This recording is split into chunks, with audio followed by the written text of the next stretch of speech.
Hello guys, welcome to talkies today channel. ఈరోజు big Boss season 9 Telugu ఈరోజు voting లిస్ట్లో ఎవరెవరు ఏ ప్లేసెస్లో ఉన్నారనేది ఈ వీడియోలో డిస్కస్ చేద్దాం. సో వీడియోలోకి వెళ్ళే ముందు మీరు మన ఛానల్ని ఫస్ట్ టైం చూస్తున్నట్టయితే ఒక లైక్ చేయండి, ఒక కామెంట్ చేయండి, అలాగే మన ఛానల్ని సబ్స్క్రైబ్ చేసుకోండి. చాలామంది మన ఛానల్ని సబ్స్క్రైబ్ చేసుకోకుండానే వీడియోస్ చూస్తున్నారు గైస్.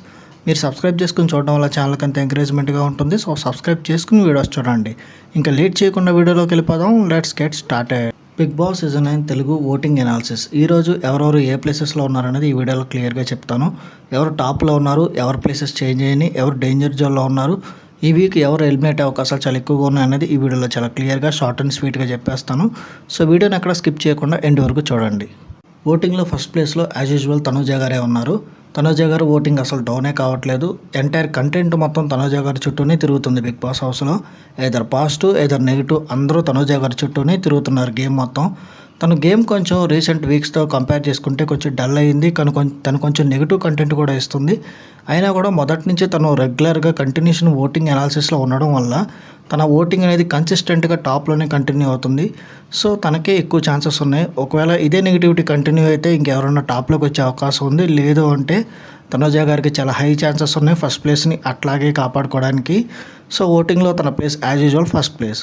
సెకండ్ ప్లేస్లో కళ్యాణ్ ఉన్నాడు, కానీ ఇక్కడ కళ్యాణ్ ఓటింగ్ తగ్గింది, కానీ సెకండ్ ప్లేస్లోనే ఉన్నాడు. డేంజర్ జోన్లోకి వచ్చాడని చెప్పొచ్చు కొంతవరకు. కొన్ని వారాలుగా కళ్యాణ్ గేమ్ ఏం ఇంప్రూవ్ లేదు. తను పెద్ద టాస్కులు చేయట్లేదు, ఫిజికల్ టాస్కుల్లో కూడా పార్టిసిపేట్ చేయడం లేదు. అంటే తనకు అవకాశం రావట్లేదు.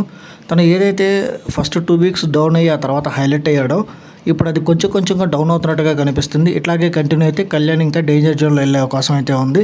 ఎవరైతే కళ్యాణ్ ఫ్యాన్స్ ఉన్నారో, కళ్యాణ్ని టాప్లో చూడాలనుకుంటున్నారో ఓట్ చేయడం మాత్రం ఆపొద్దు, ఓట్ చేస్తూనే ఉండండి. యాజ్ ఆఫ్ నో కళ్యాణ్ అయితే సెకండ్ ప్లేస్లో ఉన్నాడు. థర్డ్ ప్లేస్లో డెమాన్ పవన్ ఉన్నాడు. ఈ వీకెండ్ డెమాన్ పవన్కి ఇది పాజిటివ్ ఎపిసోడ్ అని చెప్పాలి. ఎందుకంటే ఒకే ఒక్క టాస్క్తో తన టాప్లోకి వచ్చేసాడు. కంప్లీట్ పాజిటివ్ అయింది అతని గేమ్ అని చెప్పొచ్చు. ఫిజికల్ టాస్క్లో అయితే అల్లాడించేశాడు డెమాన్ పవన్. థర్డ్ ప్లేస్లోకి వచ్చాడు. ఈ వీకెండ్ నాగార్జున గారి అప్రిషియేషన్స్ కూడా ఖచ్చితంగా వస్తాయి డెమాన్ పవన్కి. ఇంకా ఓటింగ్లో ఫోర్త్ ప్లేస్లో సంజన గారు ఉన్నారు. సంజన గారు ఫస్ట్లో బాగానే ఆడారు. ప్రస్తుతం తన గేమ్ అంతగా లేదు. ఏదో ఒక కంటెంట్ తనే క్రియేట్ చేసి దాని ద్వారా ఏదైనా కాంట్రవర్సీ చేసి లేదా ఎక్కువ కంటెంట్ ఫుటేజ్ వచ్చేయడానికి ట్రై చేయడానికి తను కొంతవరకు ట్రై చేస్తున్నారు. సో అది వర్కౌట్ అవ్వట్లేదు. తను ఎట్లాగో ఫిజికల్ టాస్క్లో ఎక్కువగా పార్టిసిపేట్ చేయలేరు. సో తను ఎక్కువగా ఆడే అవకాశం రావట్లేదు. ఇమ్మాన్యుయల్ నామినేషన్స్లో లేకపోవడం సంజన గారికి బాగా అడ్వాంటేజ్ అవుతుందని చెప్పొచ్చు. ఫోర్త్ ప్లేస్లో సంజన గారు ఉన్నారు. ఫిఫ్త్ ప్లేస్లో రీతు చౌదరి గారు ఉన్నారు. డెమాన్ పవన్ టాస్కుల్లో బాగా పర్ఫామ్ చేసి టాప్లోకి వెళ్ళాడు. రీతు కూడా టాస్కుల్లో బాగా పర్ఫామ్ చేస్తుంది, నామినేషన్స్లో కూడా బాగానే మాట్లాడుతుంది. కానీ కొంతవరకు ఓటింగ్ డెమాన్తో కంపేర్ చేసుకుంటే రీతుకి తక్కువగా ఉంటుందని చెప్పొచ్చు. సిక్స్త్ ప్లేస్లో ఉంది. బట్ రీతు గేమ్లో బాగానే ఆడుతుంది ఖచ్చితంగా. సెవెంత్ ప్లేస్లో మాధురి గారు, తర్వాత లాస్ట్ 2 ప్లేసెస్లో రాము గారు అట్లాగే గౌరవ్ గారు ఉన్నారు. మాధురి గారి సినారియో మనం ఇంతకుముందు వీడియోలో ఆల్రెడీ చెప్పాం. ఒకవేళ బాగా డౌన్ అయ్యి ఓటింగ్లో లాస్ట్ వరకు వెళ్తే లాస్ట్ 2 ప్లేసెస్లో నిలబడితే తనుజ గారి దగ్గర ఒక మాధురి పవర్ ఆల్రెడీ తనుజకి వెళ్ళిపోయింది కదా, సేవింగ్ పవర్ తనుజ దగ్గర ఉంది. అది యూజ్ చేసి మాధురిని సేవ్ చేసే అవకాశం అయితే ఉంది. ఇంకొక వర్షన్ కూడా ఉంది, సిరీజ గారిది అట్లాగే భరణి గారిది. వీళ్ళిద్దరిలో ఎవరిని ఉంచాలని ఒక ఆప్షన్ కూడా ఉంది తనుజ గారి చేత.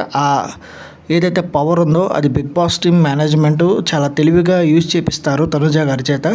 అది బిగ్ బాస్ టీమ్ అప్పటికప్పుడు తీసుకునే డెసిషన్ వల్ల మనం ప్రెడిక్ట్ చేయలేం. బట్ మాధురి గారు ప్రస్తుతానికి డేంజర్ జోన్లో ఉన్నారు, కానీ తనని ఎలాగైనా ఈ వారం సేవ్ చేసే ప్రయత్నం అయితే చేస్తారనిపిస్తుంది. ఇక రాము అట్లాగే గౌరవ్ గురించి చెప్పుకుంటే వాళ్ళిద్దరు పర్ఫార్మెన్స్ అసలు ఏమీ లేదు. ముందు గౌరవ్కి మాట్లాడుతున్న లాంగ్వేజ్ అర్థం కావట్లేదు. రాము అయితే అసలు ఎక్కడ కనిపించట్లేదు. ఫుటేజ్ కూడా సరిగ్గా దొరకడం లేదు. ఈ వారం 8th వీక్లో బాగా ఎక్కువ డేంజర్ జోన్లో ఈ రోజు వరకు ఓటింగ్ అనాలిసిస్లో ఉన్న వాళ్ళు ఎవరంటే రాము అట్లాగే గౌరవ్. ఎవరైతే రాము అభిమానులు గౌరవ్ అభిమానులు ఉన్నారో షోలో కంటిన్యూ అవ్వాలనుకుంటే మీరు వీళ్ళకి ఓట్ చేసుకోండి ఖచ్చితంగా, లేకపోతే ఎలిమినేట్ అయ్యే ఛాన్సెస్ అయితే ఖచ్చితంగా ఉన్నాయి. ఇది ఈరోజు ఓటింగ్ అనాలిసిస్. ఛానల్ ఎవరైనా కొత్తగా చూస్తున్న వాళ్ళంటే సబ్స్క్రైబ్ చేసుకుని చూడండి. వీలైతే పక్కన బెల్ బటన్ కూడా ప్రెస్ చేసి పెట్టుకోండి. ఇది వాళ్ళ వీడియో గైస్. మళ్ళీ ఇంకొక మంచి వీడియోతో మీ ముందుకు వస్తాను. Thanks for watching. జై హింద్.